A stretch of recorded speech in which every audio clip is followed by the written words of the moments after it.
In times of great tragedy, we look for meaning and comfort. 19 little kids, 2 teachers, shot and killed, murdered by a madman, also just a kid, teenager.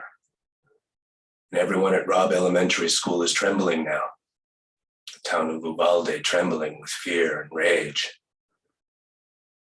And all the families are suffering now, including the family of the gunman, who I also think got killed that day. The armed serviceman who was given the job to protect those kids, but instead he hid. He's suffering. He's suffering big now.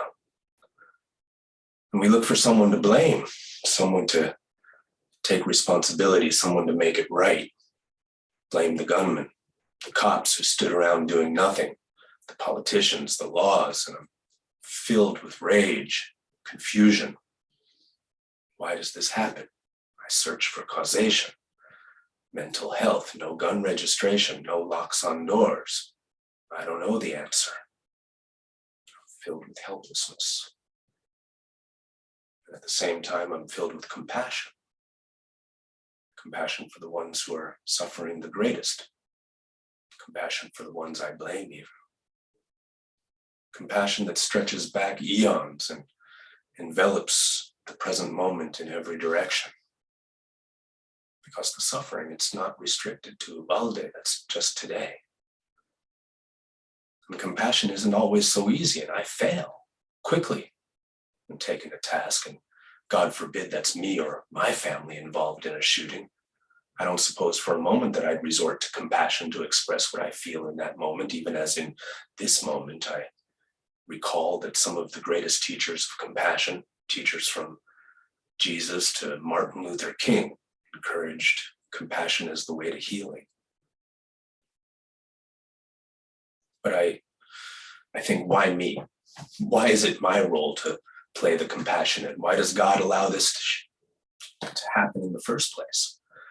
If he's so magnanimous, so benevolent, my almighty Papa, why doesn't he take care of his kids? And my mind scrolls through the history and evolution of the world as I know it, the carnage and the disease and the wars and the control dynamics, and I go into every negative trend in a spiral for the last 10,000 years. And as I sit in the center of all of this suffering, only casually do I consider that there's a positive light of evolution too. It takes a titanic, valiant effort to see the good, to be the light in the darkness.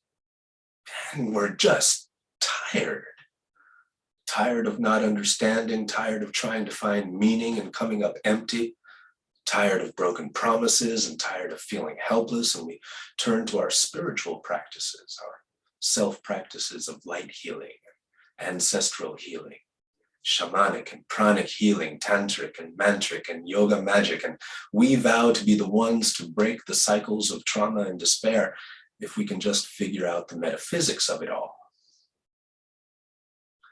One thing I know for sure is that both sides of the coin exist. Non-duality, it doesn't mean that duality doesn't exist, but rather duality exists within or as an expression of the non-dual, of the one God.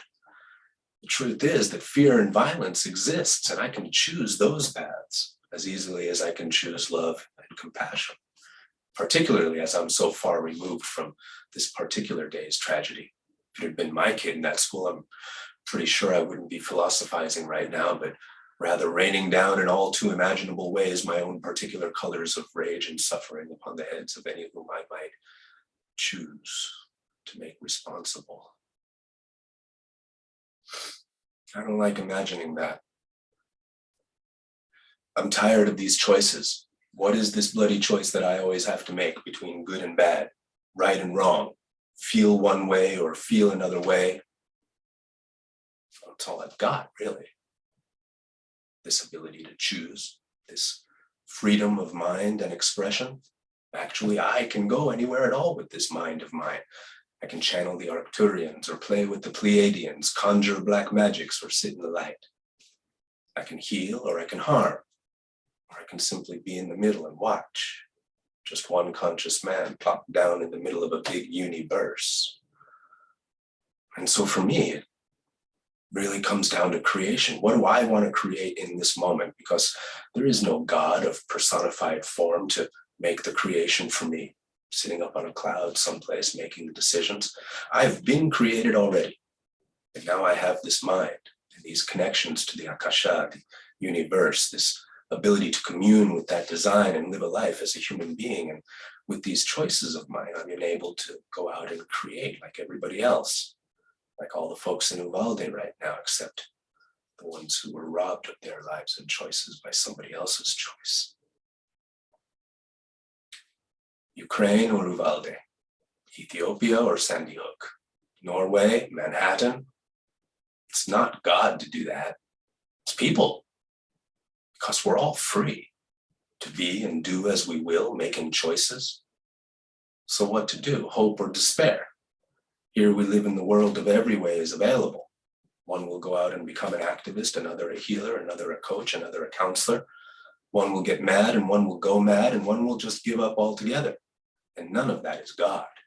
Or rather, it's all God, all of it. The good, the bad, the ugly, every choice, every result, everything, everywhere, at all times, on every point of space. It's all God. That's the non-dual paradigm. That's the whole stuff. And neither is any of that comforting at all. We can choose any message at all, any belief to bypass the truth of reality and make ourselves feel a little better, a little more empowered, a little more enabled to just get through another day.